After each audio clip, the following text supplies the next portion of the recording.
নমস্কার বন্ধুরা, সুপ্রিয়া কিচেনে আবার আপনাদের সবাইকে স্বাগত জানাই। বন্ধুরা, সামনেই তো আমাদের এই যে পৌষ পার্বণ চলে আসছে। এই পৌষ পার্বণ উপলক্ষে কিন্তু আমরা বিভিন্ন রকম পিঠে বানাই পার্বণের দিনে। তো আজকে দেখুন, এখানে আমি খুব সহজে বাড়িতে সেদ্ধ চালের গুঁড়ো দিয়ে চিতই পিঠে রেসিপি বানাবো। তো প্লিজ বন্ধুরা, আপনারা পুরো ভিডিওটা প্রথমের থেকে শেষ পর্যন্ত দেখবেন। আশা করছি আপনাদের ভালো লাগবে।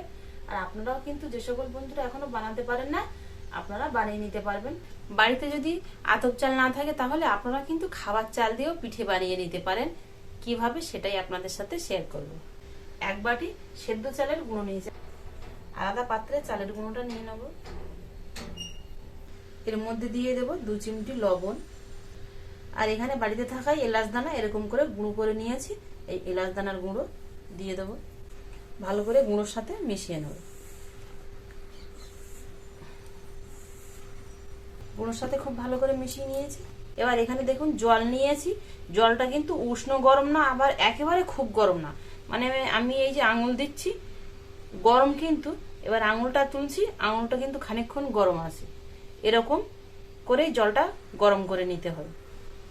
জলটা যদি উষ্ণ গরম হয়, হাত দেওয়ার সঙ্গে সঙ্গে যদি ঠান্ডা হয়ে যায়, তাহলে কিন্তু এই চালের গুঁড়োটা খচ্চি খচ্চি থাকবে আর শক্ত হয়ে যাবে। আবার যদি খুব গরম হয়ে যায়, তাহলে চালের গুঁড়োটা সেদ্ধ হয়ে যাবে আর কড়াই তখন লেগে যাবে। এবার এই জলটা দিয়েই মেশাবো আমি। তবে দেখুন, এখানে আমি যতটা চালের গুঁড়ো নিয়েছি 1 বাটি পরিমাণ, ঠিক 1 বাটি পরিমাণ এখানে জল নিয়েছি। এই জলটাই এর মধ্যে দিয়ে দেবো।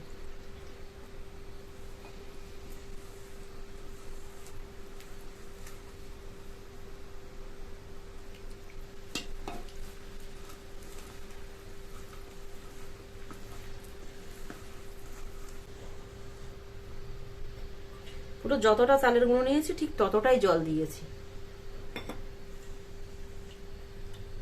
আর ঠিক এরকম পাতলা হয়েছে। এবার 1 ঘন্টার জন্য এইভাবে চাপা দিয়ে রেখে দেবো। 1 ঘন্টা হয়ে গেছে। এবার চাপাটা খুলে দেখব। দেখুন, আগের থেকে কিন্তু একটু গাঢ় হয়ে গেছে। আপনারা এভাবেও বানাতে পারেন, কিন্তু আমি একটু মিক্সারে দিয়ে ঘুরিয়ে নিয়ে আসবো।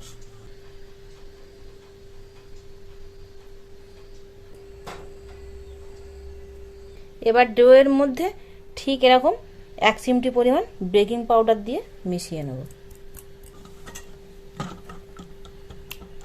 বেকিং পাউডার দিয়ে কিন্তু খুব ভালো করে এইভাবে ফাটিয়ে নিতে হবে। আপনারা গ্রাইন্ডার দিয়েও ফাটিয়ে নিতে পারেন।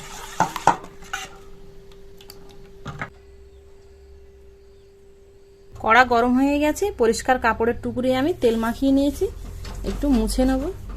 হিটারে কড়াটা বসছে না, কড়াটা ছোট হয়ে গেছে আর হিটারটা বড় হয়ে গেছে। দেখুন, কড়া থেকে এই যে হালকা হালকা ধোঁয়া ছাড়ছে। এবার এর থেকে 1 হাতা ব্যাটার আমি দিয়ে দেবো। ঢাকনা চাপা দিয়ে দেবো। 3 মিনিট মতো হয়ে গেছে। এবার চাপাটা খুলে দেখব। দেখুন খালি পিঠাটা কতটা সুন্দর হয়েছে বন্ধুরা। এবার তুলে নেব।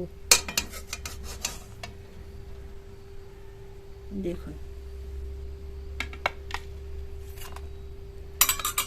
চেতানো কড়া বলে তো আমার এরকম বড় বড় হচ্ছে। আবার কড়ার খোলটা যদি বেশ একটু গর্ত মতো হতো, তাহলে কিন্তু বেশ এই পিঠাটা আর একটু ওঠা ওঠার মতো হতো। আবারও ঢাকনা চাপা দিয়ে দেবো। পিঠেগুলো দেখুন অসংখ্য ছিদ্রযুক্ত হয়েছে। পিঠেগুলো সব ভেজে নিয়েছি। আমাদের গ্রামের দিকে কিন্তু এই সময় সবাই নলেন গুড় দিয়ে পিঠে খায়, কিন্তু আমি এখানে কোথায় পাবো? তাই ভাবছি আজকে নলেন গুড় একটু অন্যরকম ভাবে বানাবো। দেখতে গুড়ের মতো লাগবে, কিন্তু স্বাদ কি আর সেরকম পাওয়া যাবে? কড়াটা আবার বসিয়ে দিয়েছি। গরম কড়ায় ঘি দিয়ে দেবো। ঘিটা একটু গরম হয়ে গেলে 1/2 বাটি পরিমাণ চিনি দিয়ে দেবো। চিনিটা কিন্তু আস্তে আস্তে এরকম দেখুন গলতে শুরু হচ্ছে।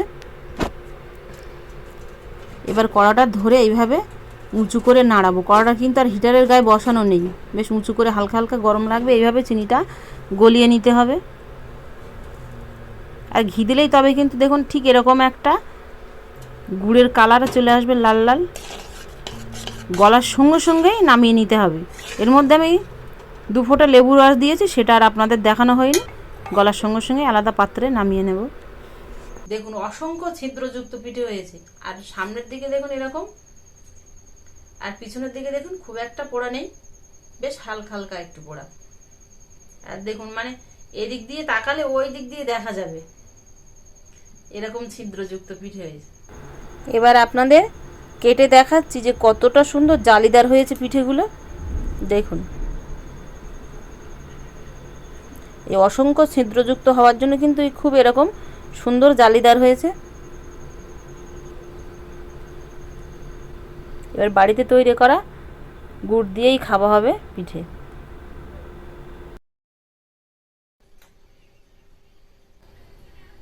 সেদ্ধ চালের পিঠে যে এত টেস্টি হয় আগে জানতাম না, জানলে আর আতপ চালের পিঠে বানাতামই না, এই সেদ্ধ চাল দিয়েই বানাতাম। তো দারুণ হয়েছে বন্ধুরা, আপনারাও একইভাবে বাড়িতে বানাতে পারেন। আশা করছি আপনাদের সকলের ভালো লাগবে।